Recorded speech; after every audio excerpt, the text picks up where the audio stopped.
喜欢这个。好。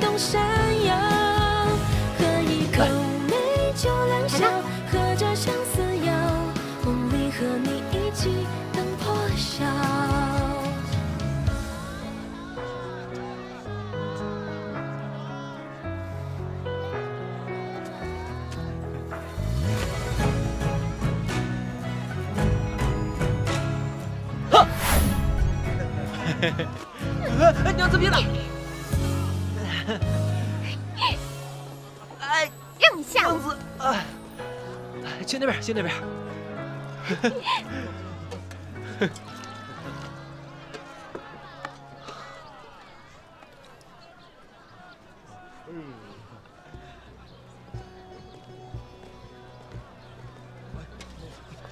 各位朋友。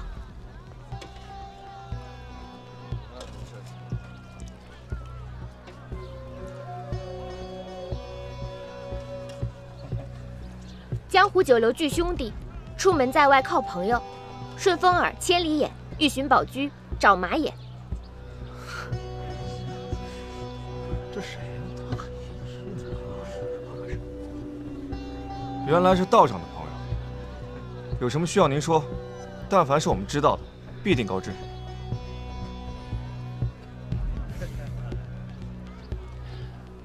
诸位兄弟，你们可否认识一位瞎眼老太？ 年约50岁左右，他的儿子也曾做过乞丐，还曾跟随贵人逍遥过一段时间，却在1年前离奇的死了。朋友，这单生意我做不了，酬劳可谈。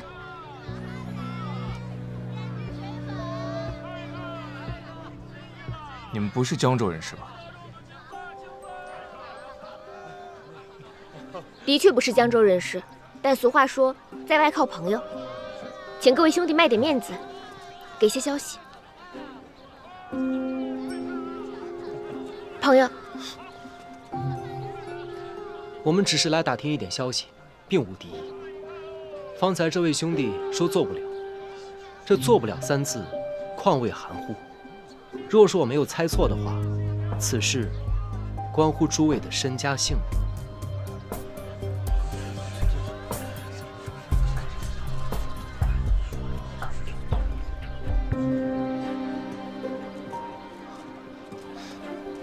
2位贵人睿智，我等不便趟这趟浑水，还请2位朋友莫要再逗留，离开此地。兄弟，你不便说，我们也就不问了。这些钱财，你拿着，给诸位兄弟分一分，买些吃食。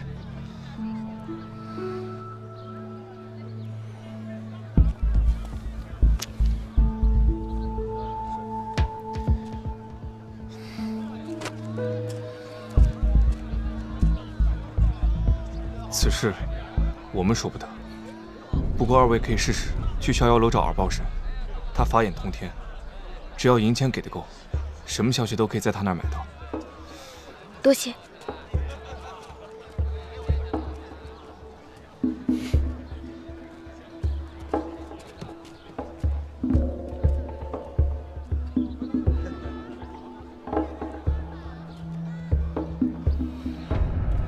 官爷，刚才有对年轻夫妇打探那个老太的消息。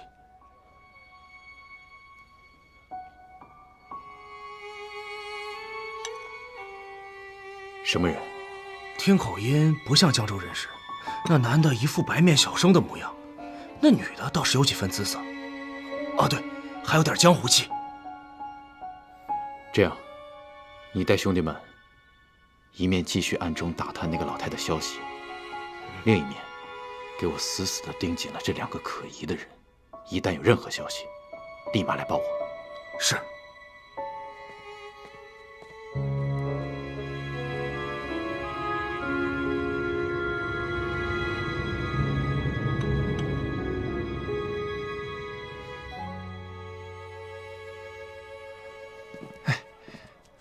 客官，请。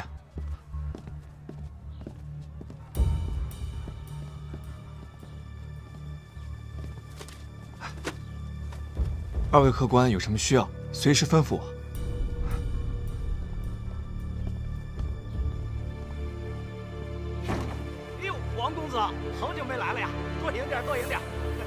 那儿呢？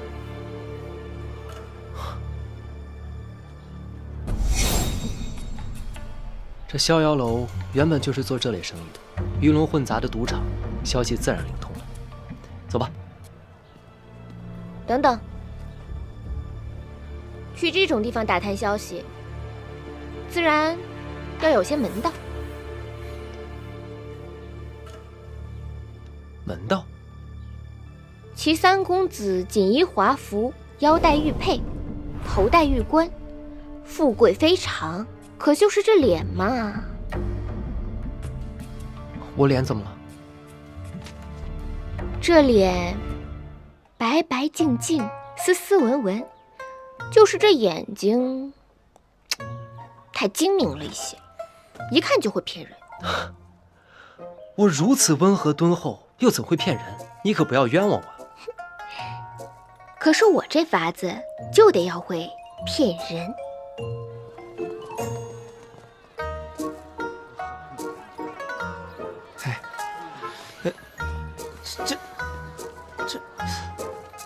这是我糊涂了？明明刚刚入住客房的是一对恩爱小夫妻啊！哎，你可要记住了，从现在开始呢，你就是鲜少出门的阔少，人傻钱多的富家子，反正不能把你的精明劲儿给露出来了。哎，小生初次进城，虽然家财万贯，但也只知之乎者也。今日偷跑出来，想找个乐子。就这样，就这样。哎，那你也要记好了，你现在就是地痞无赖小流氓，可千万要小心谨慎。如遇凶险，我一摸鼻子，你便要小心收敛。记住了，走吧。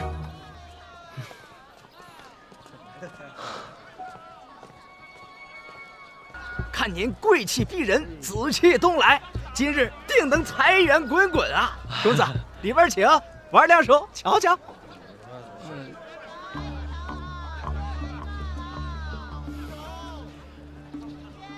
瞧瞧，公子请。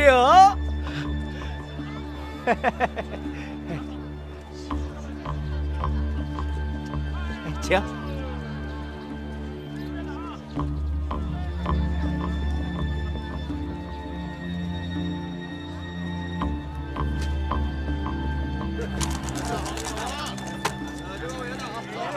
兄弟，买大买小啊？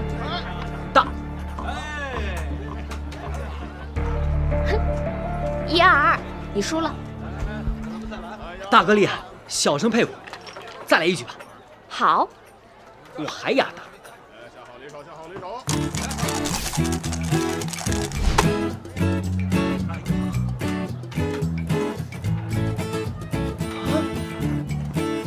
哈哈。再来。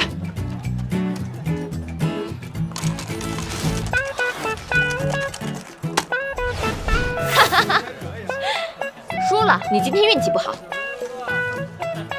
怎么还要来？你这次输了，身上这件衣服可就保不住了。来，大。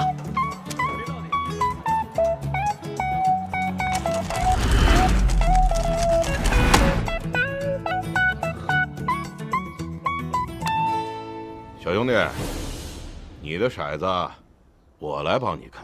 哼，爷爷，我今天手气好得很，不需要。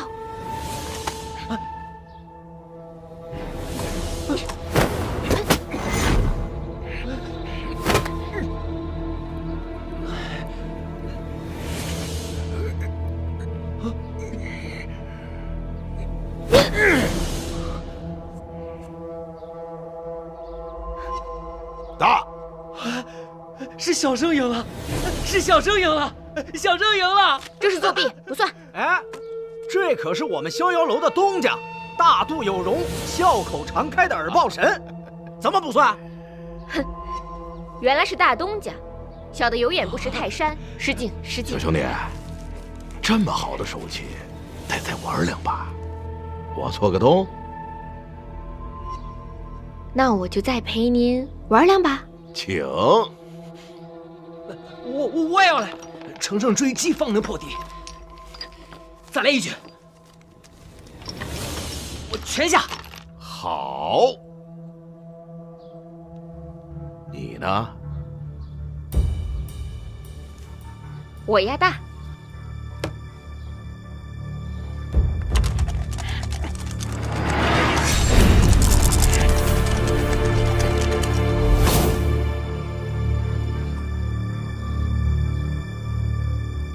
3个1，豹子，庄家通吃，胜！好嘞！嘿，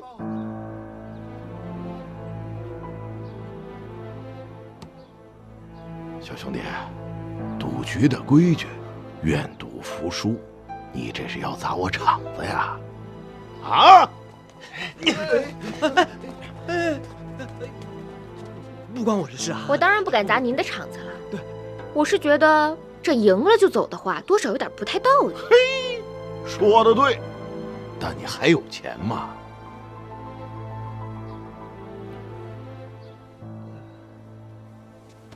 哎，那是家中长辈所赐。这么个破石头，你真的拿沃尔豹神当叫花子？少了，这儿还有，而且这家伙看起来像是富贵人家的子弟。若是他输了，便让他打白条，让他家人还。啊，大哥，这万万不可呀！这个不行啊！没事的，这一把全赢回来。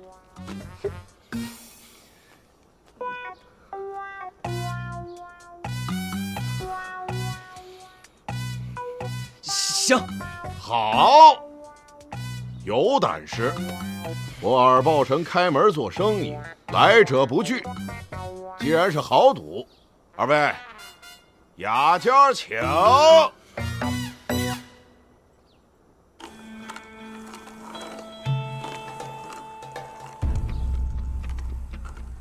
慢着，你我二人皆是赌场老手，我看这一局谁掷骰子都不合适，要不挑个新手如何？说的有道理。这逍遥楼是我的地盘，咱不能让外人说我欺客呀。是啊，这骰子由谁来摇？你选。我不行的，小生只会执笔写字，不会这些东西，我不懂。哎，不会就对了。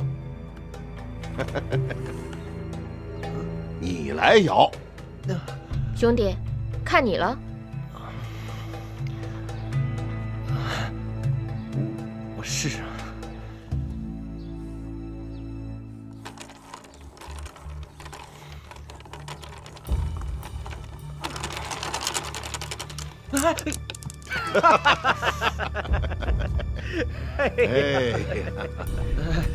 失敬。无妨。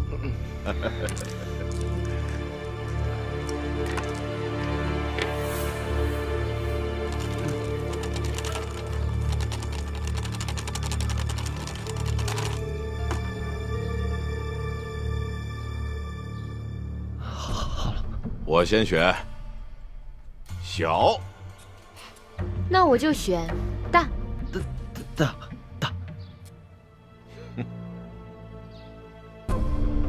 慢着，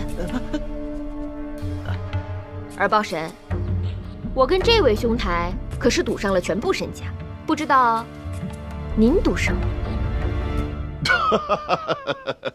来，是东家。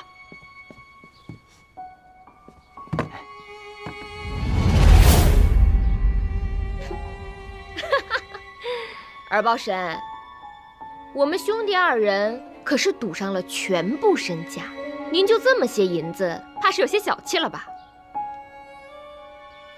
依我看，若是您输了，就把这半个逍遥楼输给我们俩。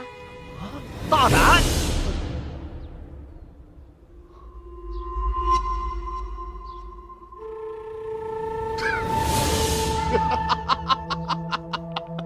好大的口气啊！哎，好，我依你，但我也提个条件，这把如果你们俩输了，打明儿起，在这逍遥楼给我当牛做马，你们俩的资产都归我。啊，那岂不是把我祖产都全押上了？我不玩了，我不玩了。完了，哎，好，开。开。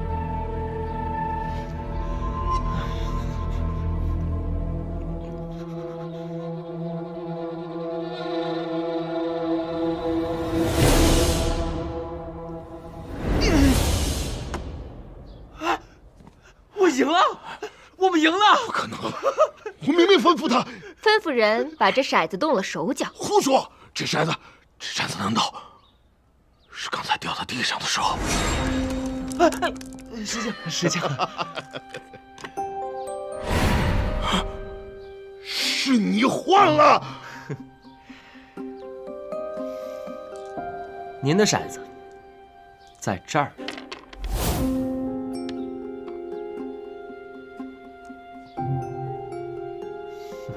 您的骰子摇大摇小，还不是您说了算？我们二人怎么会这么傻，把自己的身家性命全押上？二豹神，你这半个逍遥楼以后就归我们管了。你们究竟是什么人？我们也无心为难二豹神您，只是听二豹神耳听八方，任何消息都逃不过你的眼睛，所以特地来此跟您寻个消息。问。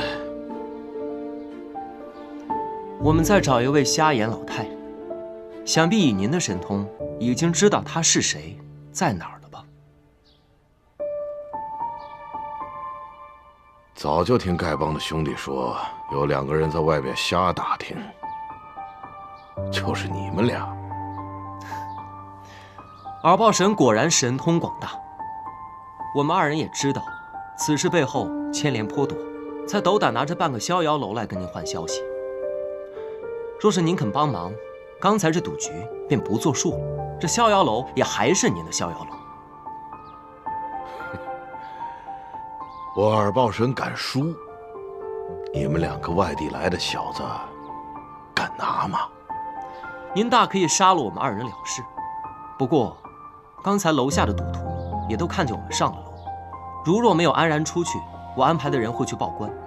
我知道以您的手段平复得了官府，不过因为这样一个小事摊上一宗麻烦，这不值当。况且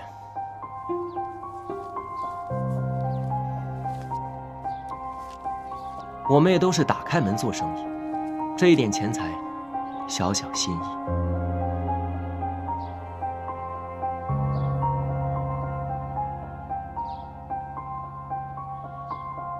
罢了，我耳豹神本来就是卖消息的，愿赌服输，你们要找的人在白泉。多谢前辈，晚辈属实迫不得已，还望前辈海涵。不必了，拿人钱财与人消灾，你2人速速离去吧。晚了，恐怕要节外生枝。多谢。师傅，您可真是及时雨。那日要不是您突然降临，那我就……他就要收拾东西回扬州，把我一个人丢在这儿了。师傅，请受我一拜。哎，不必多礼。师傅，我还有一事想要问您。您是从前线边城来，冰燕姐姐的近况是否安好？冰燕她托我把这水晶燕送给你，却把原部区聘你的碧玉剑留了下来。她错嫁到荆州之后的近况嘛，便不言自明。如此甚好。歪打正着，各有其主，这就叫鱼配鱼，虾配虾。怎么不接着说了？这下一句是乌龟配王八。哎，你这小子！哎，师傅，好了好了好了，不闹，我跟你们2位说些正经事。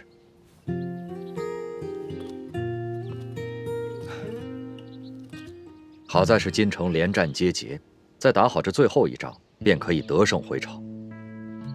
只是现在前线药材奇缺，我这次赶回来就是来采购药材的。过几日我就要赶回京城去。前线的条件十分艰苦，不但这药材紧缺，而且居住的环境也十分恶劣。令燕，一个扬州闺秀，女扮男装挨到今日，不但可以救死扶伤，而且还可以献计立功，实在是令人钦佩啊！真想见见他。师傅，您只需好好休息即可，这药材之事交给我办就好了。购药之事尤为重要，一定要小心行事啊！既是军情大事，定要小心谨慎。师傅，不如您把这清单给我，我这儿倒是有一家妥帖的药铺，老板人也好，药材也齐全，咱们可以去他家采买。好，我这就把清单给你。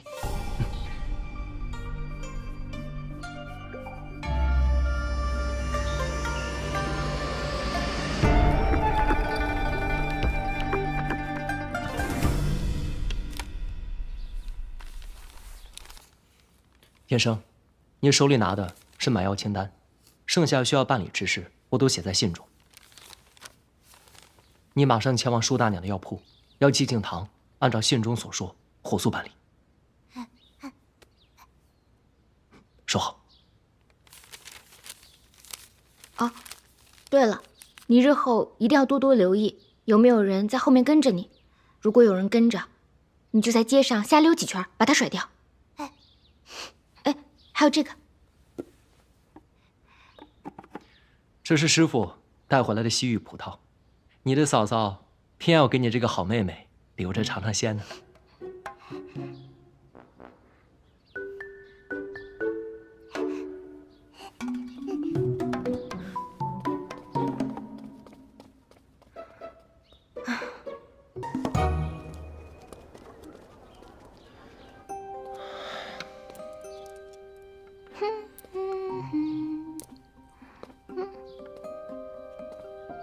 天雷，你怎么魂不守舍的？想什么呢？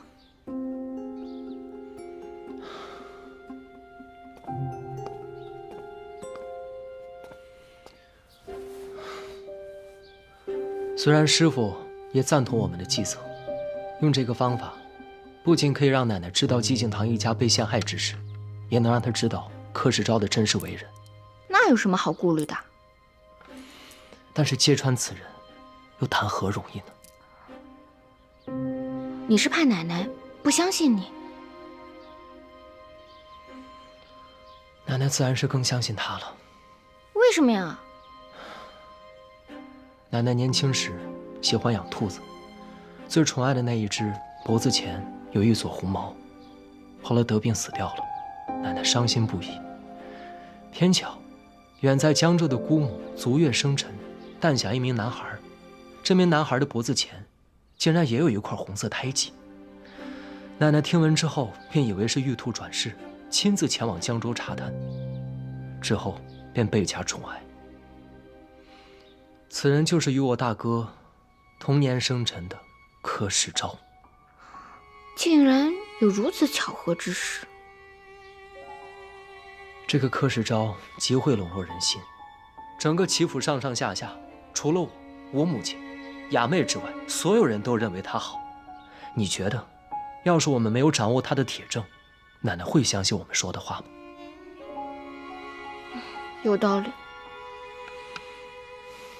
所以此计还需周密行事，最好是能够支开柯世昭，单独向奶奶汇报，免得节外生枝。唉，要是他不在府上就好了。对呀，奶奶一直想收回一家外地的商铺，我可以在奶奶耳边吹吹风，让她派柯世昭去速速多办此事。就这么办。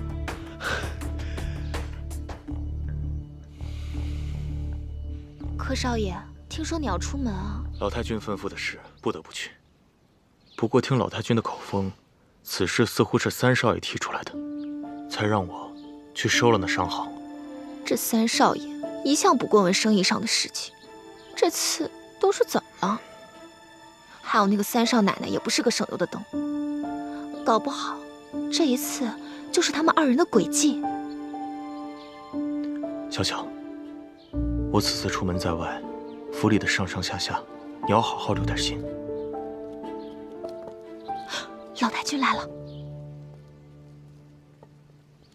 小巧啊，你身为老太君身边的人，我都记得清清楚楚，你怎会忘了呢？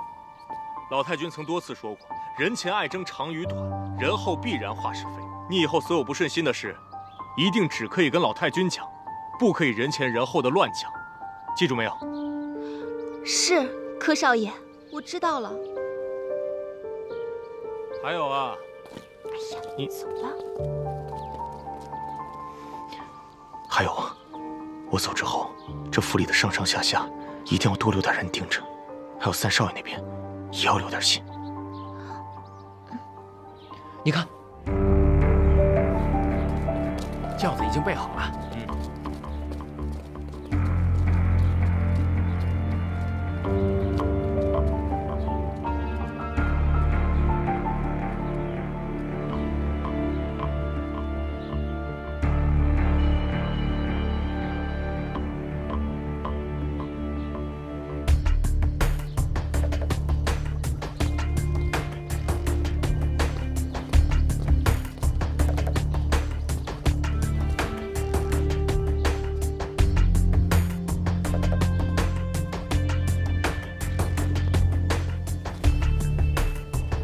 少爷您的包袱。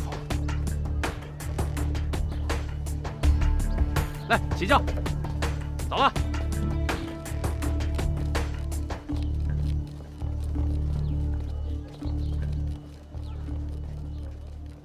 天磊啊，找奶奶有什么事吗？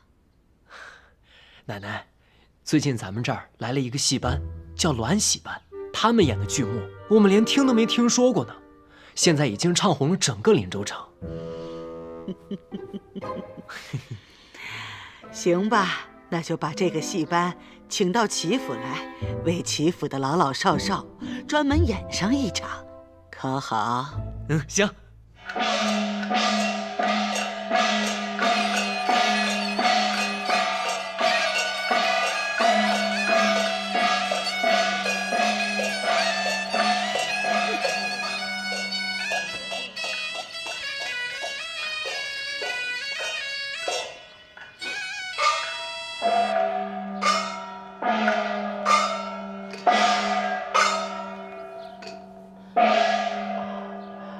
二老爹娘在此休息片刻，待儿去早晚随来。好。哎，天高望地远啊！有缘父此生呐。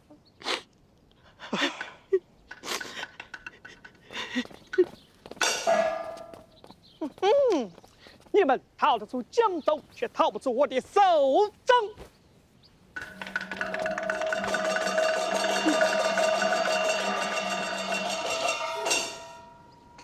哎呀，周公子啊，你为何就少不了我们呢？阴曹地府，讲理去吧！上。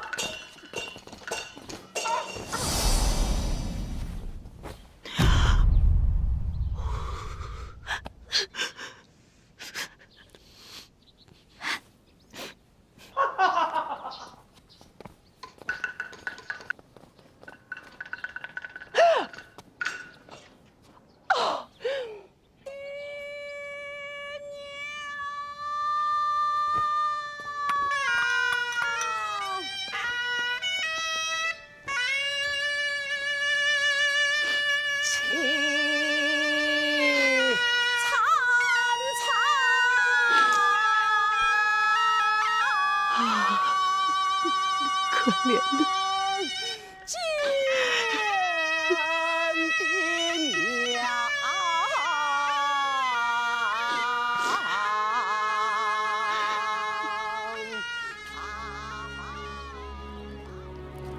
哎呀，好了，奶奶，您别哭了，这哭坏了身子可不好。奶奶，您觉得这出戏如何？这个戏是不错，就是太苦了点儿。哎，这个戏叫什么来着？叫《丁郎恩仇记》。那个演丁郎的小生啊，唱功不错，做工也不错。奶奶，您有所不知，这位丁郎可是确有其人，这出戏也是真的。哦，你是怎么知道的？这丁郎是我朋友的一位亲戚，现在就住在我朋友家里。哎呀，这可怜的丁郎啊！奶奶，您想不想见见这个丁郎？也好，改天你把他带到齐府来，咱们好生的安抚安抚。好，那我明日便去请他来。奶奶，那你就不能伤心了。好。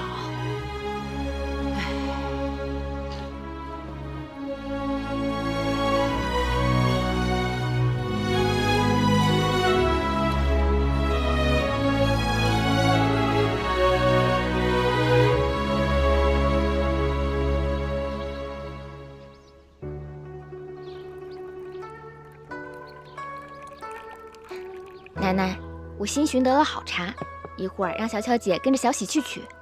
小巧姐烹茶的手艺，您是最满意了。等泡好茶，给您好好尝尝。好，行。小巧姐，随我来吧。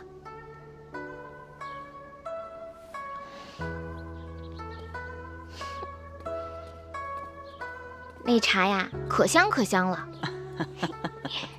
是吗？您肯定会喜欢的。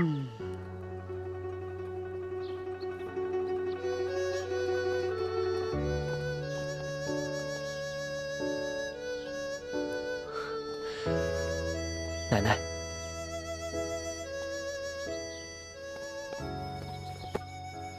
见过老太君。起来，不必拘礼。起来，快起来。你就是戏文中的丁郎。老太君，丁郎是戏中人的名字，小生姓纪，叫敬堂。听你的口音，不像是本地人吧？我是江州人。江州人，人长得不错，名字也好听。就是你的命太苦了。昨天那戏看的呀，惹得我这个老太婆直落泪呢。你的爹娘死得也太惨了。老太君，他们杀害我爹娘的手段，比戏中的还要残忍。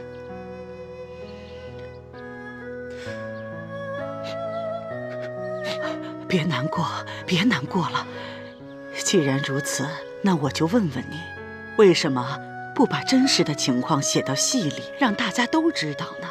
戏班班主怕惹祸，只能真真假假、虚虚实实。况且我爹的冤屈，也不是一场戏可以说明的。戏说不明白，嘴能说明白吧？老太君，那戏里的周世彪是借刀杀人，可那江州的周世彪是用毒计害人，心狠，手更辣。他们为什么要缠着你家呢？江州城东有一恶霸，恶贯满盈，坏事做尽，而他的儿子周世彪，跟他比起来是有过之而无不及，人称玉面郎君。我们家在城西经营着一家药馆，本来与他们周家毫无瓜葛，可万万没想到，还是被那恶人盯上了。那他们有何图谋？他们看上了我们季家的药馆，那是块生意兴隆的风水宝地。起初，只是派人出价收购，我爹爹一口回绝了。后来他心有不甘，便想出了一条丧尽天良的毒计。毒计？什么毒计？奶奶，您先别急，听他慢慢说。好，你慢慢说。那恶人周世标一心想要我家的地，但是又不能从城东到城西去强抢，于是便挖空心思的陷害我家。直到有一天，他在江州的大街上东游西逛，看到了一对乞丐母子坐在街头乞讨，心中突然冒出一个毒计。他别有用心地走到乞丐母子面前，说这乞丐母子的样貌像是他家一个什么远亲。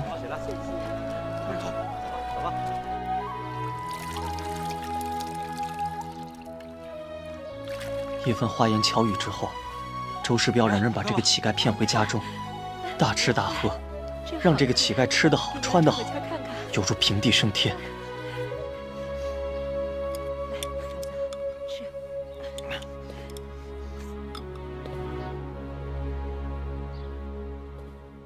如此，他也就乐得跟在周世标身后收租讨债，狐假虎威，当了一个衣来伸手、饭来张口的甩手公子。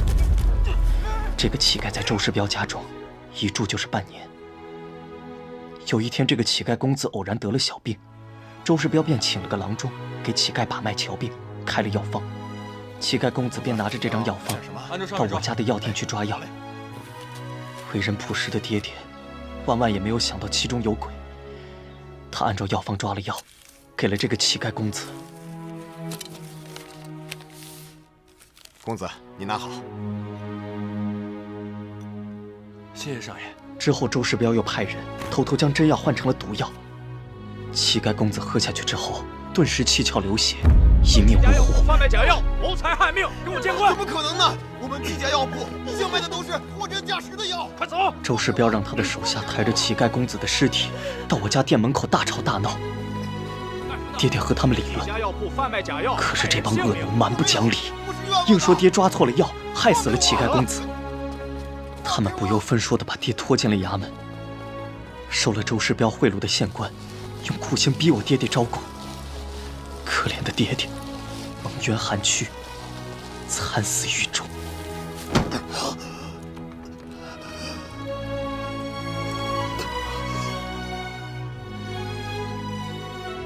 这个恶人丧尽天良，用无辜乞丐的性命嫁祸你家药铺，谋财害命。你刚才所说，都是从哪儿听来的？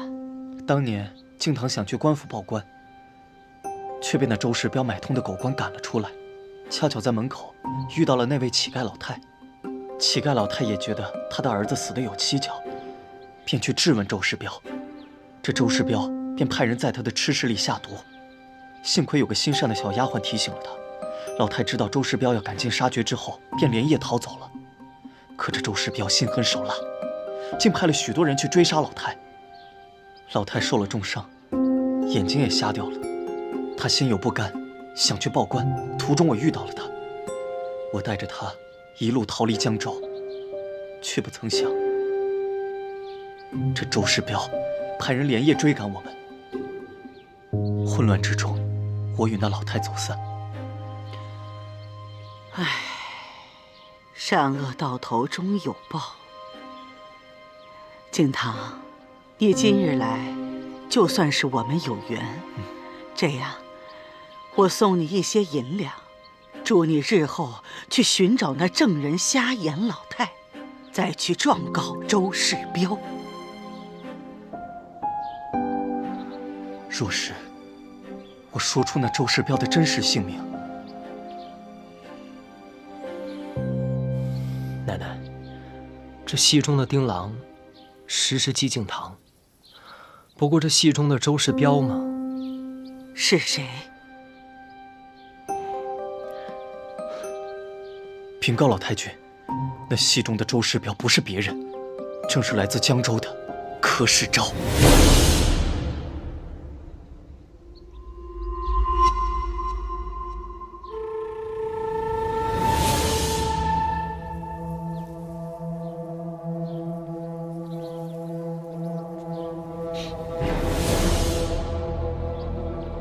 你究竟是何人？我是江州季家药馆掌柜之子季敬堂。那柯世昭害得我家破人亡，请老太君替我做主，我说的话句句属实。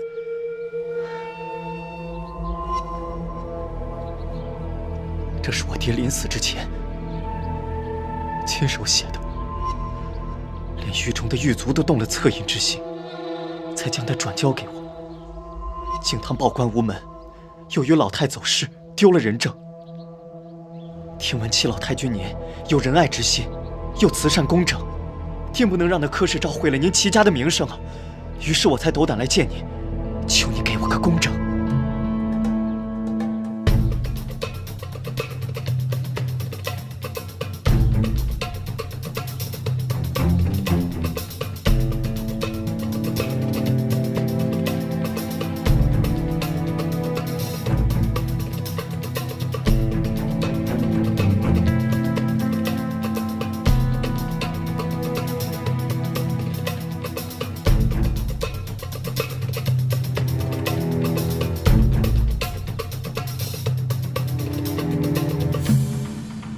原来他是来告世昭状的。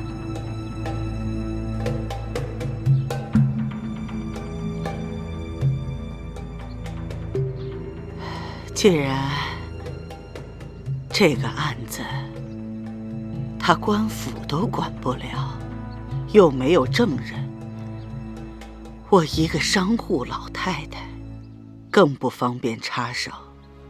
再说了，你刚才所说的也只是一面之词。天磊，在，你去取些银两送给他，让他好好回家。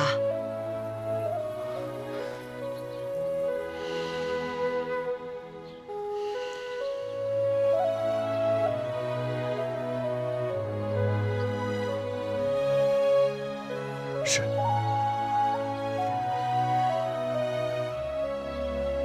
敬堂感谢您的善爱，但敬堂不为银两，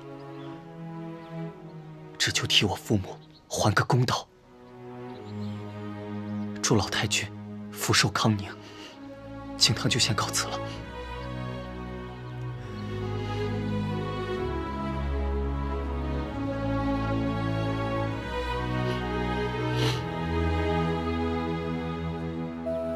我去送送他。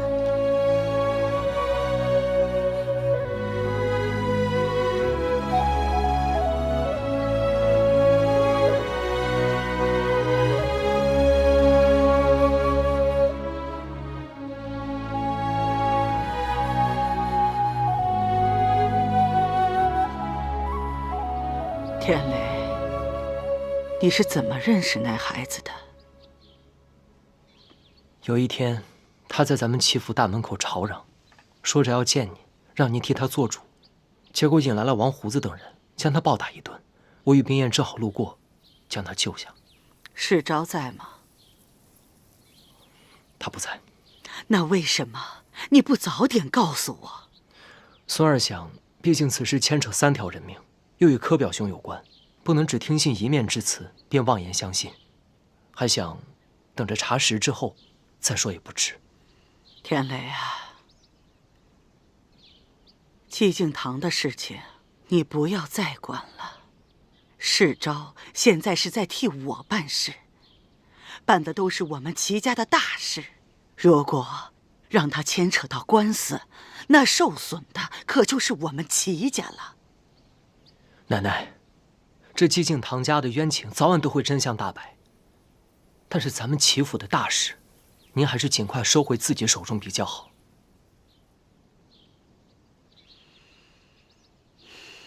奶奶，这传说不可能空穴来风。这江州，我看也是个多事之地，会不会是因为柯表兄常驻江州，沾染了一些江州不好的风气，把厄运带给了咱们齐家呢？你不要胡说。孙儿没有胡说。若是咱们齐府没有厄运，为什么我的大哥会不明不白的一觉睡死？又为什么我的二哥会莫名其妙的被毒蛇咬死？为什么我的燕氏小妹会在一夜之间变成了哑巴？为什么齐府上上下下会说我齐三公子活不过25岁呢？天磊，你不要再说了。奶奶，孙儿不是要吓唬你，是咱们齐府当真有邪气啊！你不要再说了。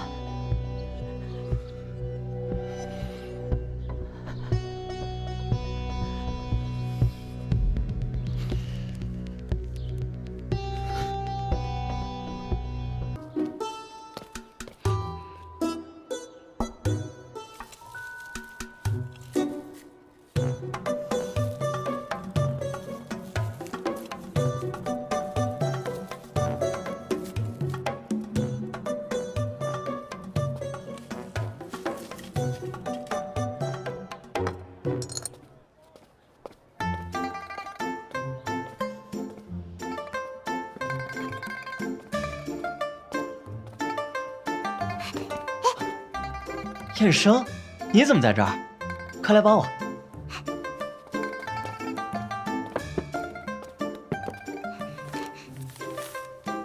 给我的。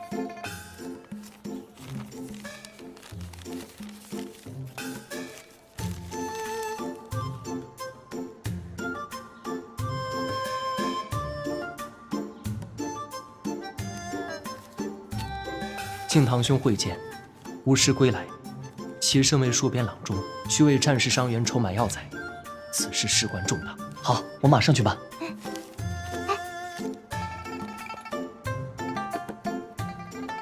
也是给我的。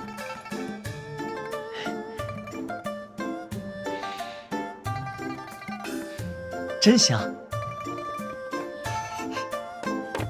开始吧。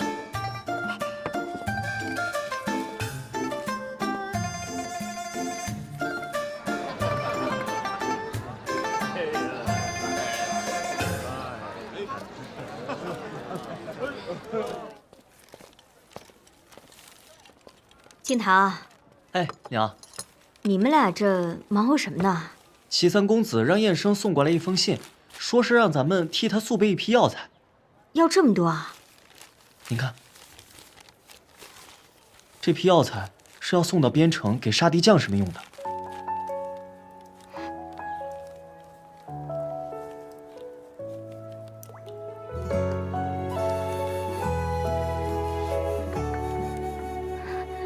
敬堂，哎，这药材是谁写的？不知道，听燕生说，好像是一位郎中写的。那你快问他，这个郎中叫什么名字啊？燕生，这封信是谁写的？哎呀，我又看不懂，你就告诉我这个药方是谁写的？啊？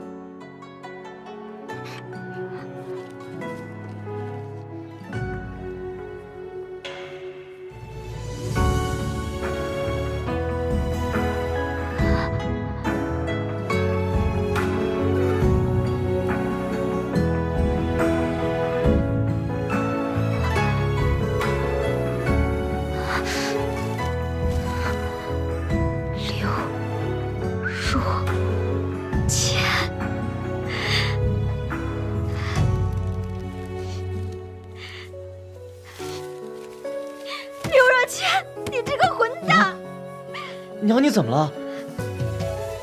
娘，你说话呀，娘！敬堂，你知道刘若谦是谁？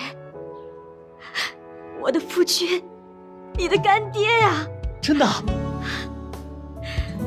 但是，会不会是同名的呢？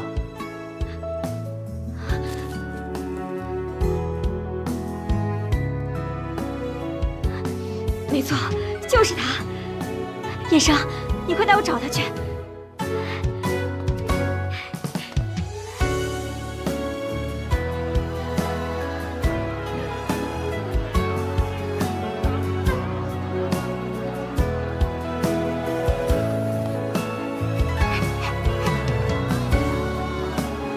修真，快走。哎，客官里边请，里边请，里边请。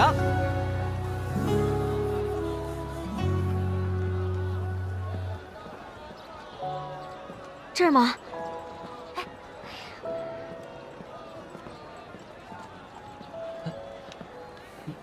舒大娘。哦，我师父他上街办事去了。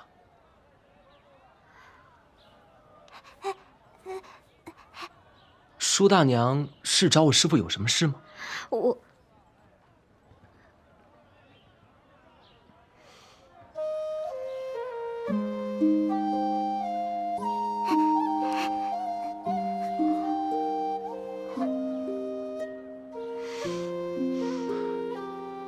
舒大娘，您是师父的？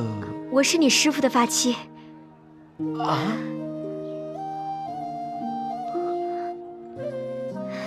三少爷，我问你，你师父的大名是不是叫刘若谦？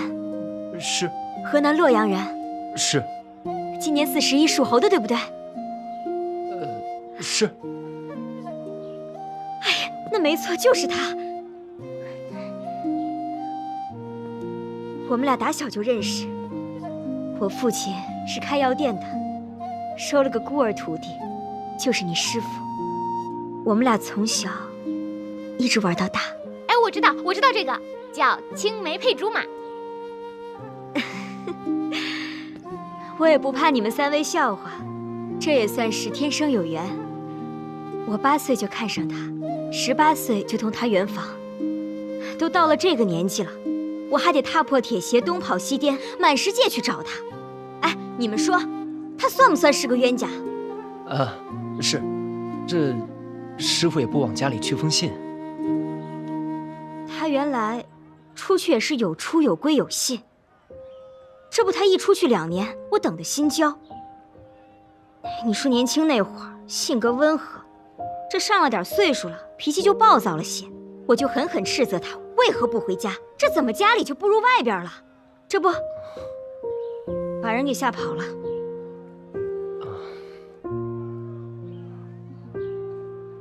这有的时候啊，越亲的人说出的话才更伤人。您到底说了什么话把师傅吓跑了？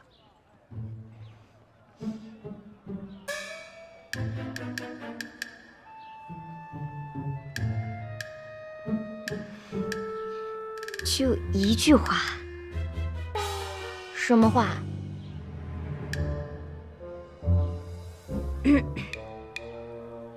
你有种，就别踏进我舒家大门！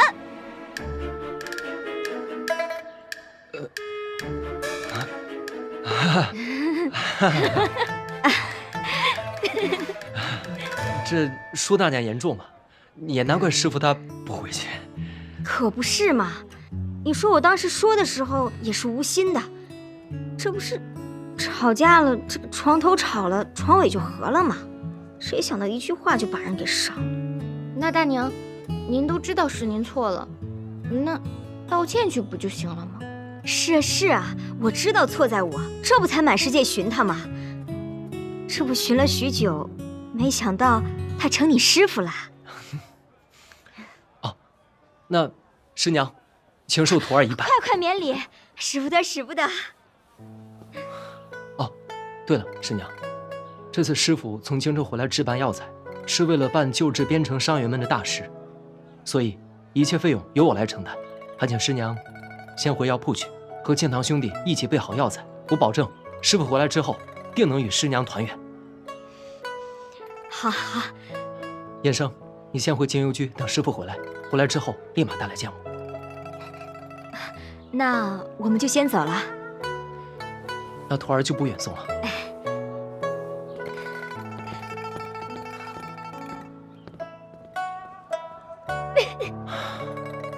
哎，这舒大娘还真是个泼辣直爽的性格呀。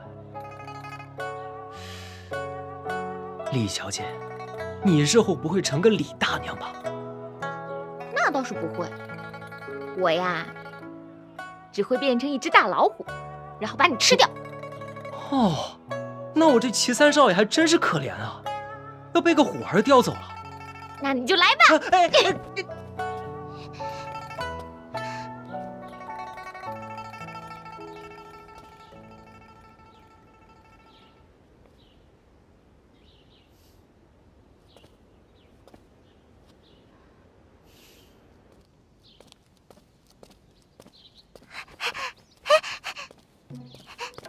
哦，燕生，找我有事。啊，好，走，好，走。什么事这么着急啊？哎，师傅，玉湖姑娘，天磊，什么事？师傅，你可算回来了。这药店老板啊，亲自上门备药，说缺了2种药，想用另外的2种代替。我们想等着您回来，让您来做裁断。哦，这是哪2味药材？缺了呀，缺了那个熟地啊、当归啊之类的。当归？这当归是最常见的药材，怎么会少？他说是有当归的。哦。啊，对，当归。哦。师傅，你有所不知，这药店老板呢是我们家的至亲，为人爽直，急公好义。他一听说啊是给边城将士们的急需之药，便把生意都停了，与儿子一起将要备好，分文不收呢。这生意人能有此等心怀，实属不易。我这就去一趟。好，叶生，快带师傅去。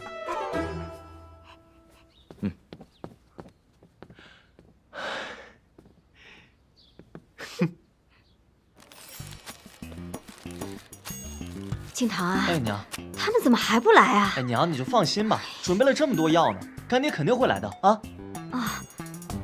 哎，静堂，我刚才跟你说的话，你可全部都记住了啊。哎呀，娘，您就放心吧，今天啊，我一定让您和干爹团圆。哎，好好好。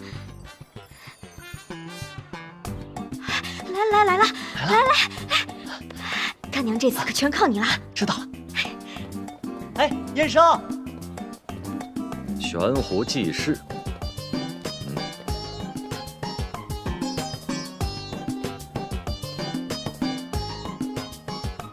您就是来自边城的刘先生。啊，在下刘若谦。我叫季敬堂，是这家店的伙计。哦。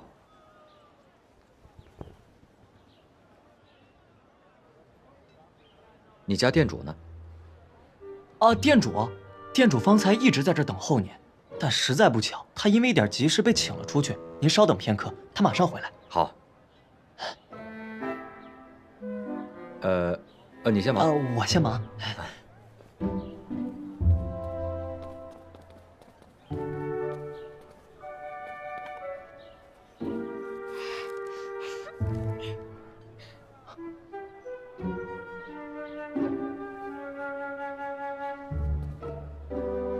刚刚是什么声音？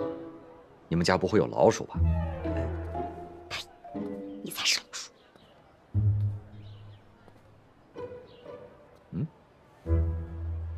对了，先生，听说您是河南洛阳人。是。我们家老板也是洛阳人，据他说，他是您儿时的玩伴。哦。你家老板尊姓大名？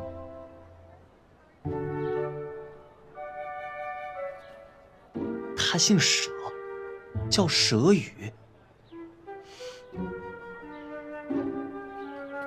姓佘啊，还真是记不起来了呢。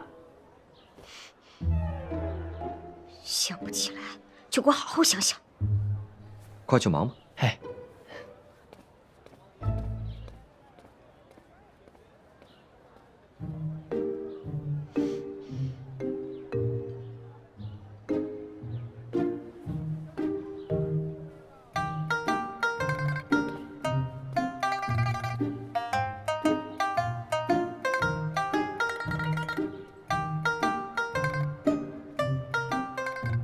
你练字几年了？4年了。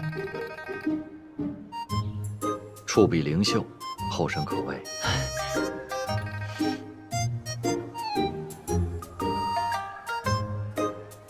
你家老板怎么还没回来？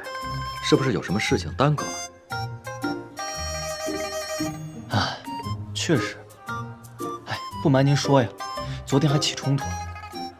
什么冲突？昨夜老板跟老板娘吵架，本来也不是什么大事，但是你一句我一句，两个人互相都上了火头。我们老板娘呢也是个倔脾气，老板呢又说了一些火上添油的话，这下糟了。于是呢，老板娘就摔门而出，老板呢也就急了，但是他怕耽误您的大事，所以说咬着牙帮你准备了这批货，于是才匆匆的去找老板娘的。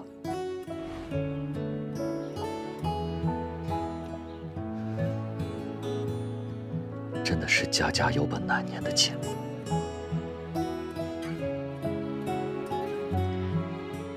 不回来就不回来呗，何必去找呢？你还小，你懂什么？虽然说夫妻之间没有隔夜的仇，但是又说了过头的话。他不去找，另外一个又怎么下台阶呢？没良心的！我给你台阶，你下吗？哦，对了，老板临走之前给了我一件东西，说只要将它交给你，就知道有当归了。当归。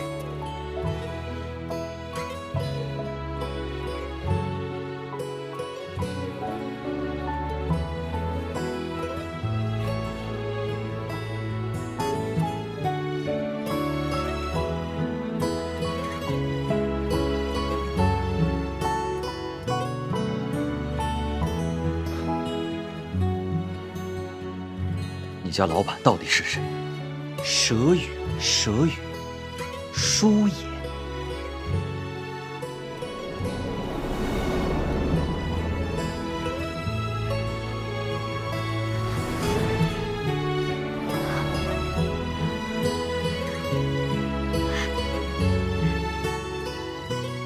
热姐，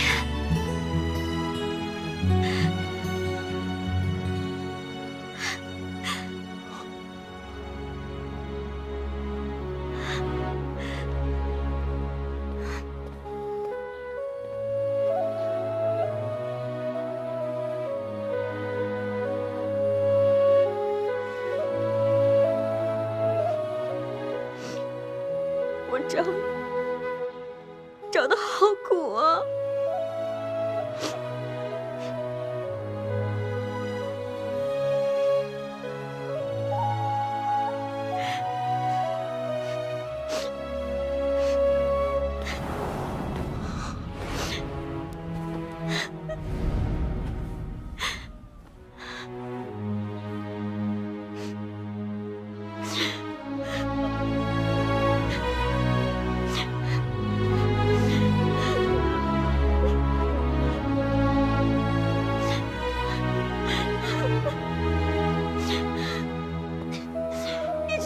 你这段时间去哪儿了？去哪儿了？去哪儿了呀你？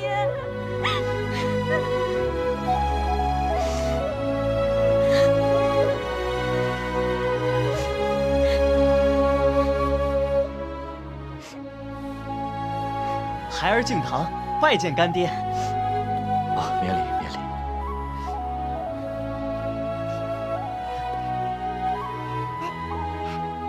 干爹，你看这葡萄是你从边城带回来的，几经周转，还是送到了娘手里。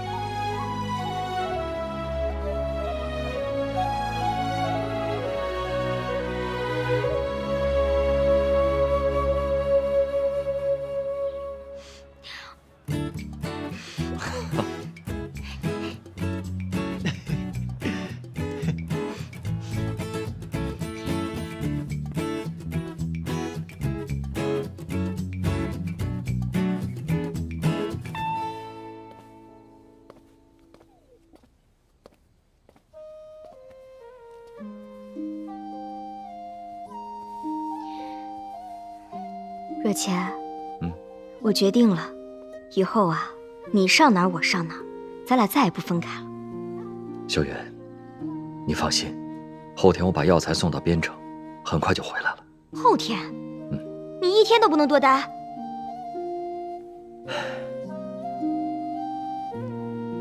主要是前线呢，还有很多伤员等着我去救治。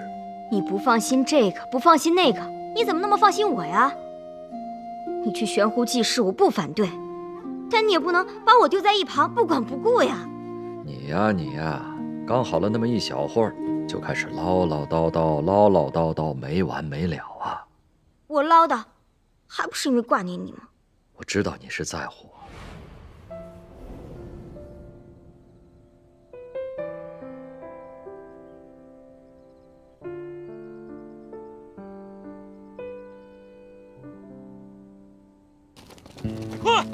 快点，快走！帮我看一下，住点。怎么样了？哎，杜宾，止血药还有没有了？止血药都用完了。啊，这可怎么办？不马上止血的话，这位将士的命可就难保了。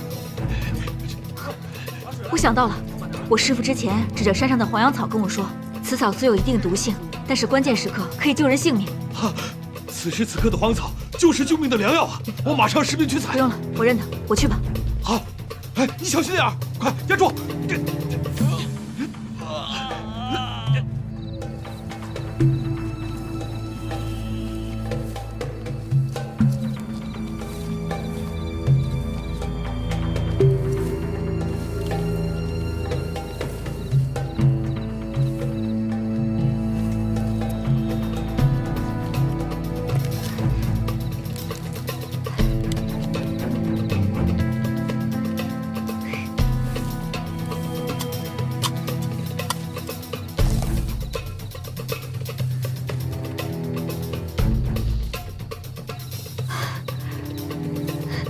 找到了。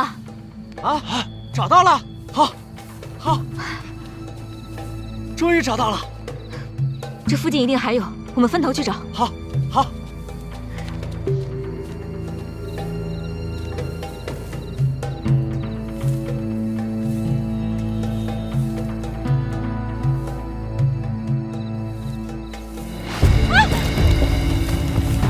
怎么了，杜医生？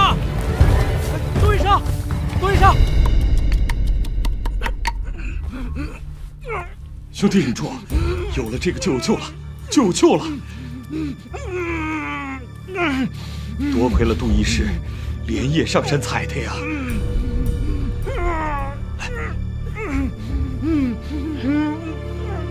先生，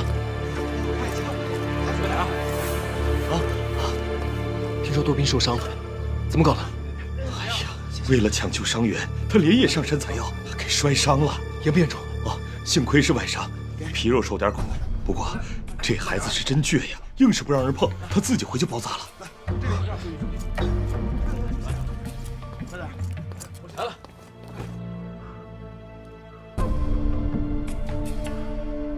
杜斌。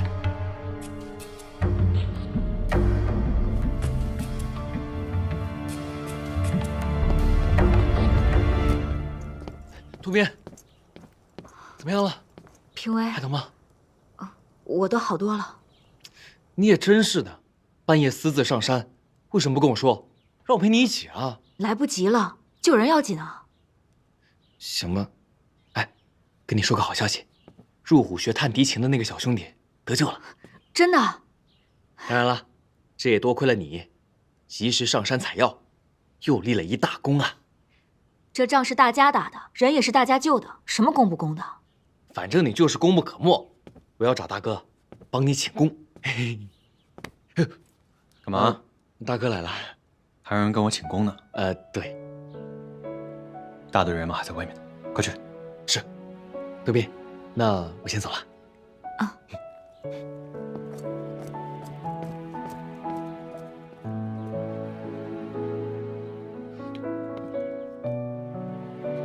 来，先坐下。哪受伤了？给我看看。没事。给我看看。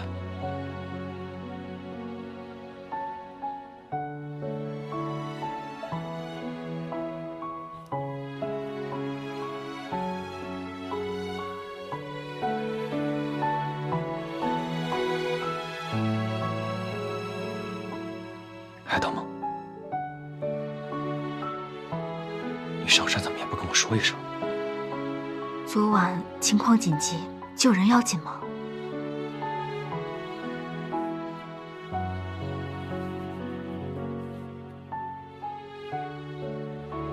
照你说过了，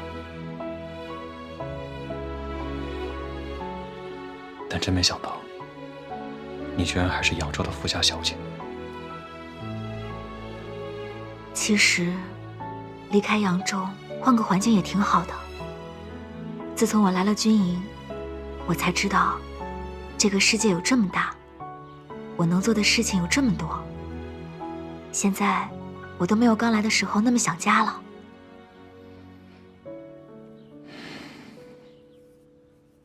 你一个女儿家，漂泊在外，思乡心切，这是人之常情。冰燕，我想先送你回将军府。不，那我会被闷死的。那我先派人把你送回扬州。也不要，这边城胜利在望，我要和你一同凯旋南下。但你一个女儿家在军营里，女扮男装太不方便了。这倒是，我在军营中确实是有诸多不便。这样，明年我把军营里的告示牌给撤了。万万不可！你皇命在身，重任在肩，就不必为我多操心了。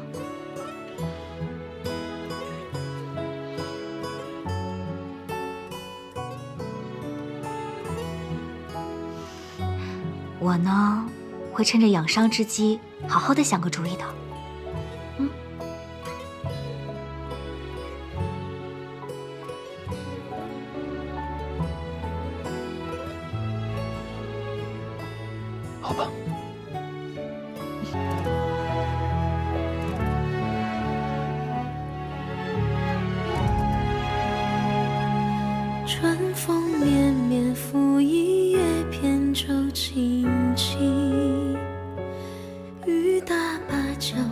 及耳边的叮咛。一座城，一生情，一曲相思锁一心。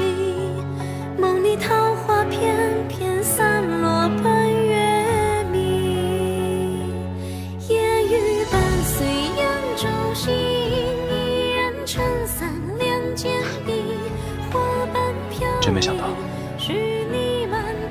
将军夫人既是诸葛之臣，一计良方，妥善亮出了自己的身份，还让嫔尉擦亮了双眼，认下你这个嫂嫂。有得亦有失。你看我这长发，不就被你无情的削去了？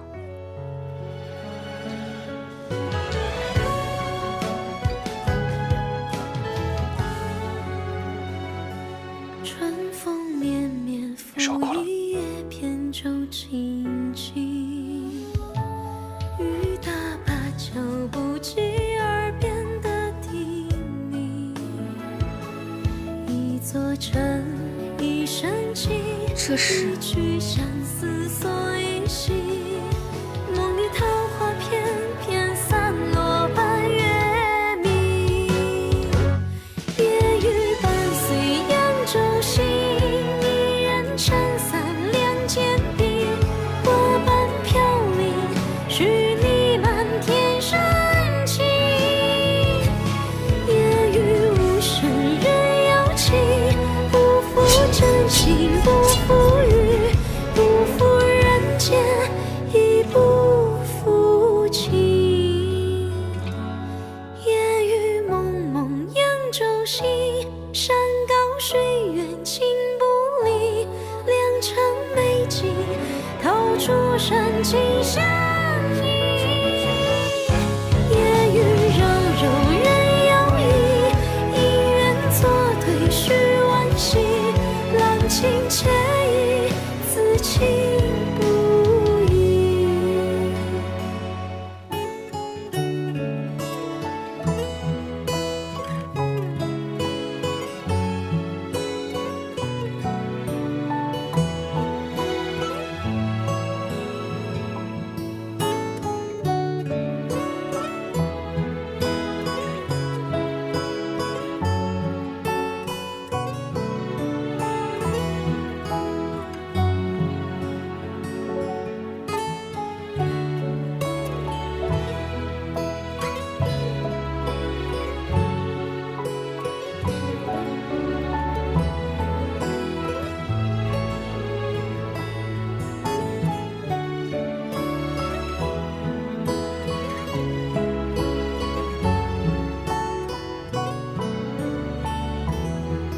若谦，我给你收拾的差不多了，你过来看看还缺什么？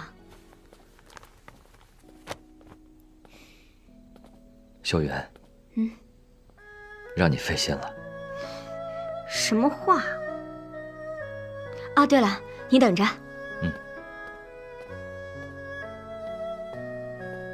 来试试，这是我给你新做的。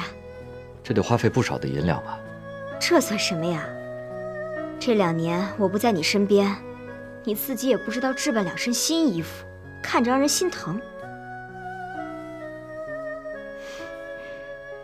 转2圈看看。确定是2圈？嗯。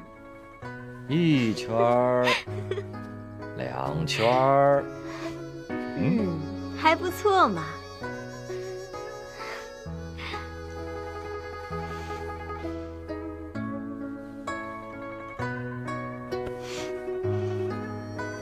秀媛，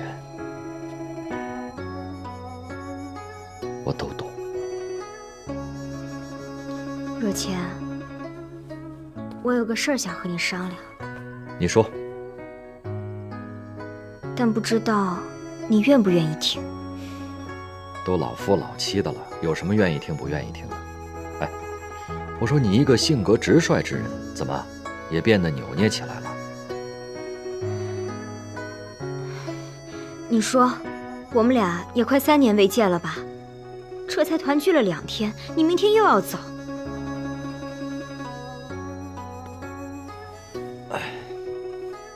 等这仗一打胜，我立刻回来。可是你去那么老远的地方，又是疆场，我不放心。我行走江湖这么多年，有什么不放心的呀？哎呦，我不放心就是不放心。说吧，你到底想做什么呀？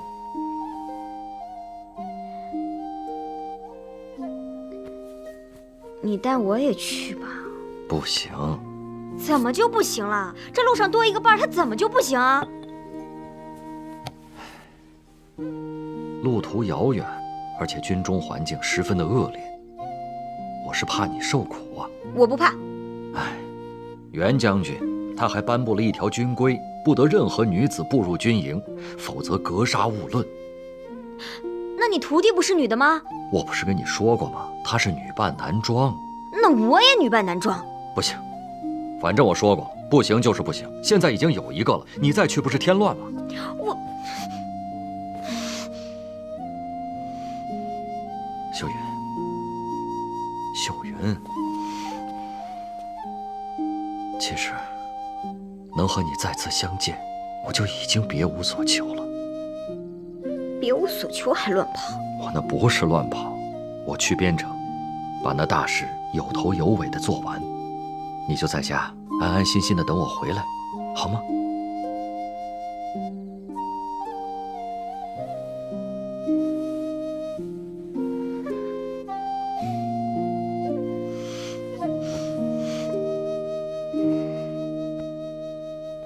爹娘，齐。你来的可真是时候啊！说吧，什么事？齐三公子来了。行，我们知道了。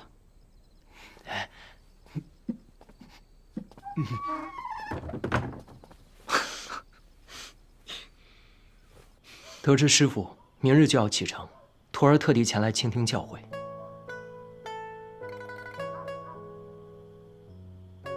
其实别的也没什么，只是那人阴险狡诈。你和玉虎虽然多次挫败他的阴谋诡计，但也不可总是兵来将挡，水来土埋，迫于招架。应该让你的祖母早日看清他的阴险嘴脸。师父言之有理，不过此人在祈福蛊惑人心已久，奶奶对他深信不疑，恐怕这逆耳之言听不进去啊。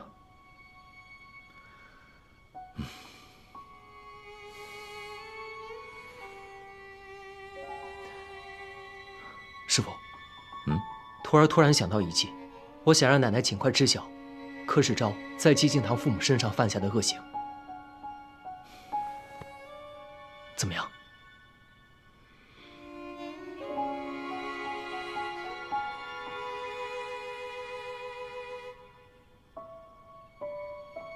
好计，天磊，我走了之后便可使此计。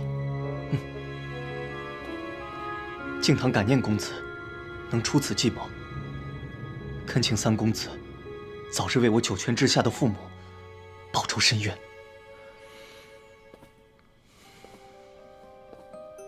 敬堂兄弟，此仇不是不报，时候未到，但一定会有那一天的。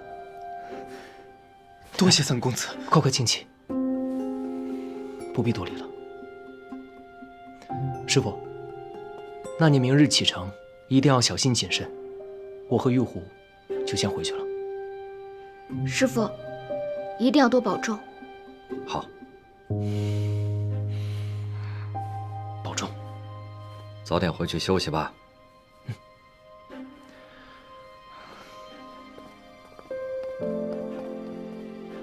这些都是我精心挑选，给您带的礼物。以后啊，就别花这个钱了。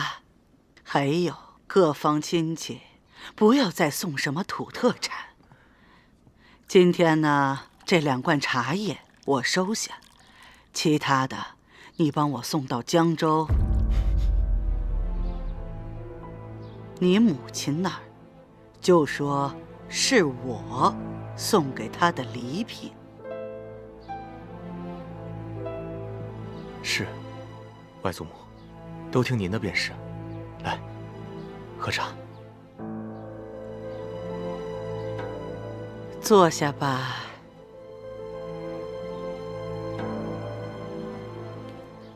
我呀，就剩下你母亲这么一个女儿了，多年不见，十分想念，所以我想到江州去看看她。外祖母，您年纪大了，腿脚多有不便的，不妨让她来林州看您。这江州啊，实在没什么好看的。哎，我就去过江州一次，来去匆匆的，也没见过什么好的景致，所以我想，这江州没什么好看的。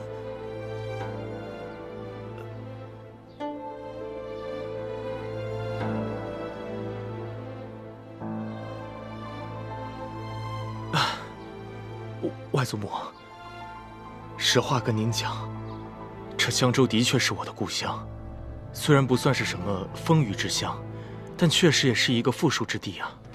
可惜，这江州民风不好，多处颇负刁民，实在是令人感慨呀。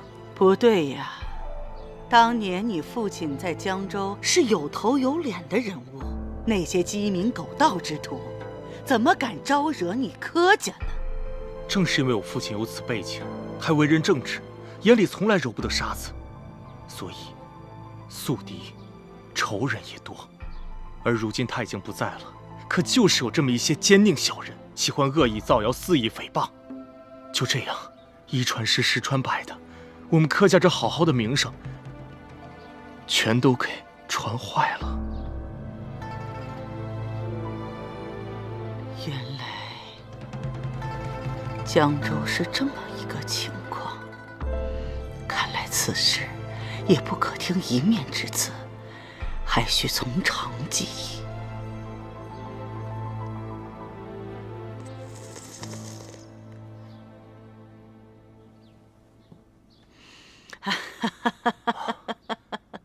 世昭啊，你刚回来，一路辛苦了。等你休息好了，再来给祖母讲讲外面的一路风景。是，外祖母。那世昭先行告退。嗯。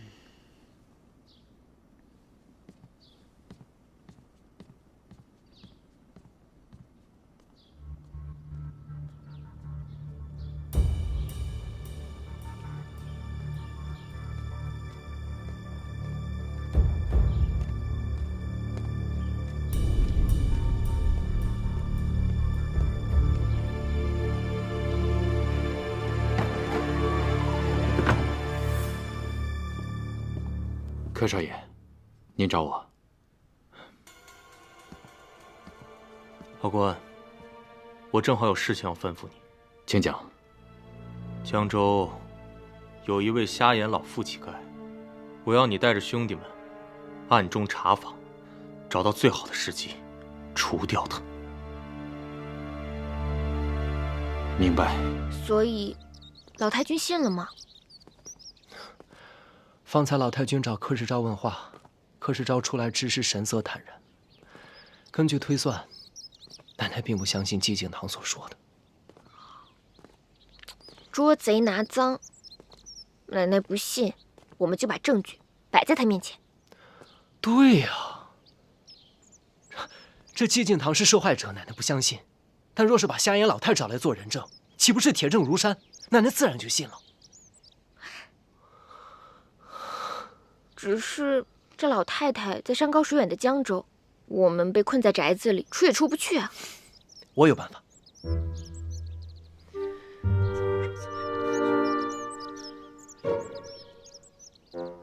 那太好了，我可以说。小声点，我的姑奶奶。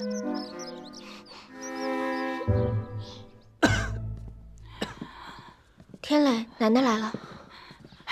别起来，别起来，快坐下，坐下。哎呀，你是不是旧疾又犯了？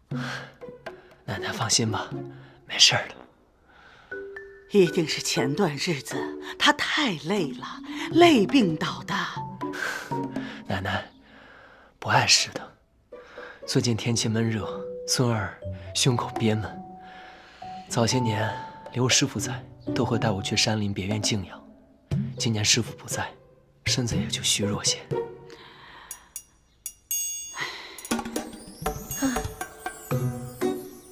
哎，奶奶，要不就由我陪着天磊一起去别院小住几日。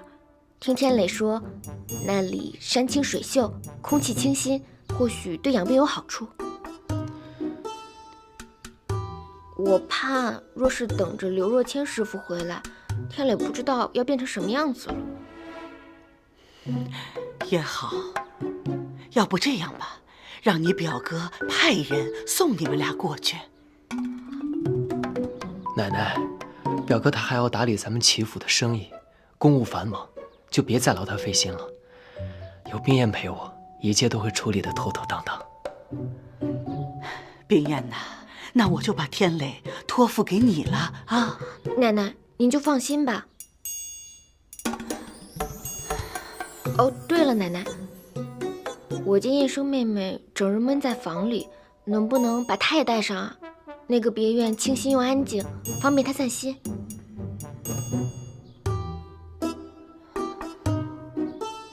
行，行。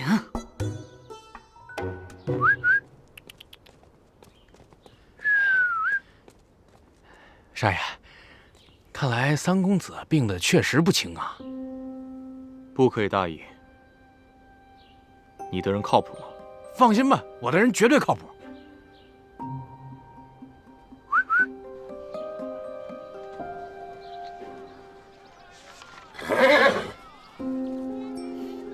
小姐，就是那个，她是王胡子新招来的车夫。狗腿子！不急，将计就计。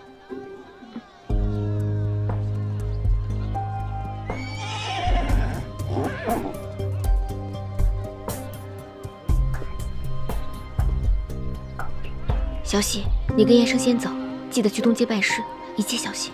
是。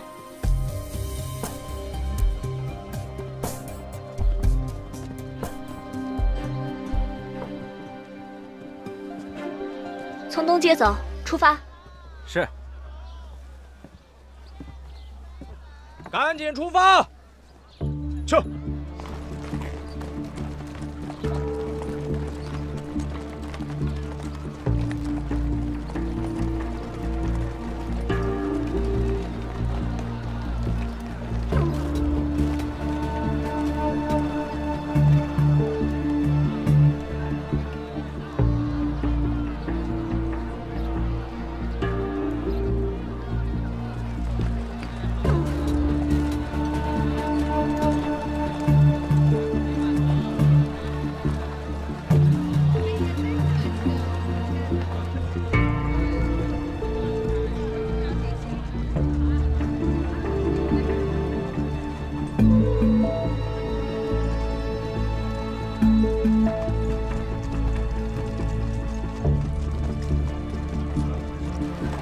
停下！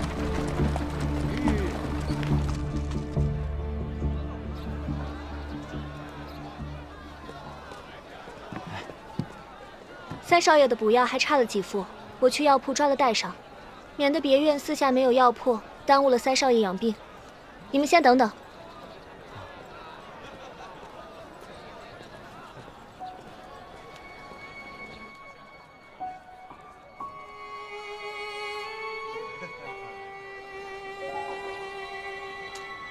哎，兄弟，来，帮我看会儿马，我去拉肚子，好不好？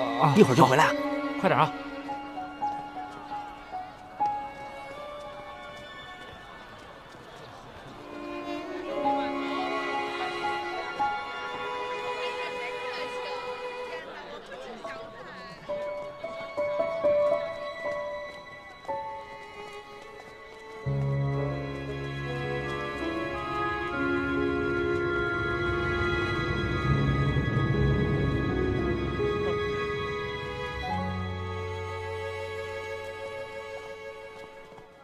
慢走。就按药方上的准备。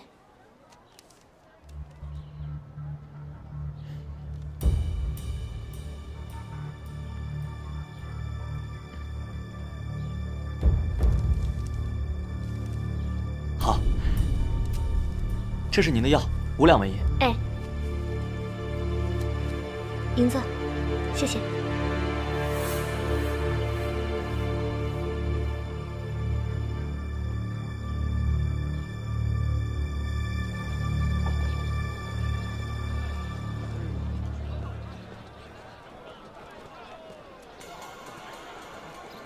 药抓好了。三少爷身子弱，受不得颠簸，你们啊慢着点，咱们也不赶时间，压着点走。啊。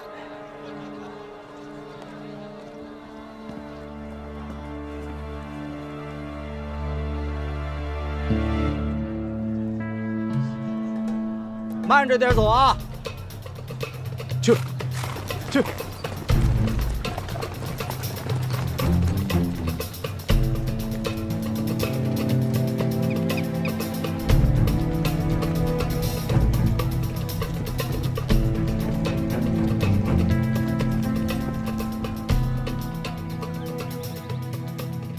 我与三少奶奶在这内房当中养病，儿童不要打扰。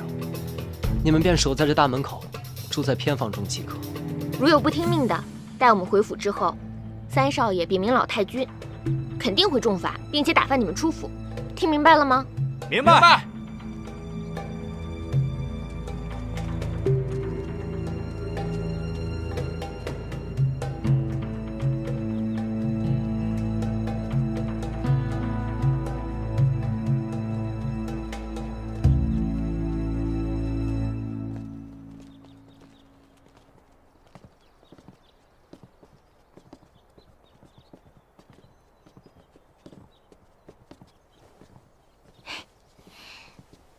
搞定了，什么时候走？择日不如撞日，就在今夜，清风拂林之时。今夜怎么走啊？师傅在此别院还另有一条西径。小喜，你便安顿在此，按计划行事。明白，三少爷。哟，二位兄弟职业辛苦，上好的女儿红，来2口。来，这个时候不能喝。哎呀，夜长喝2口解乏嘛。来，一块喝，来，喝呀！快！来，三少爷怎么今天那么安静？给我再喝一口。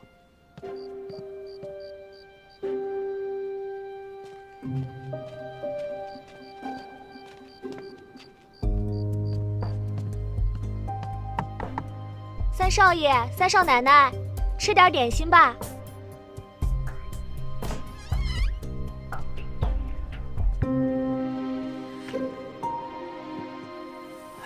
来，给我一口。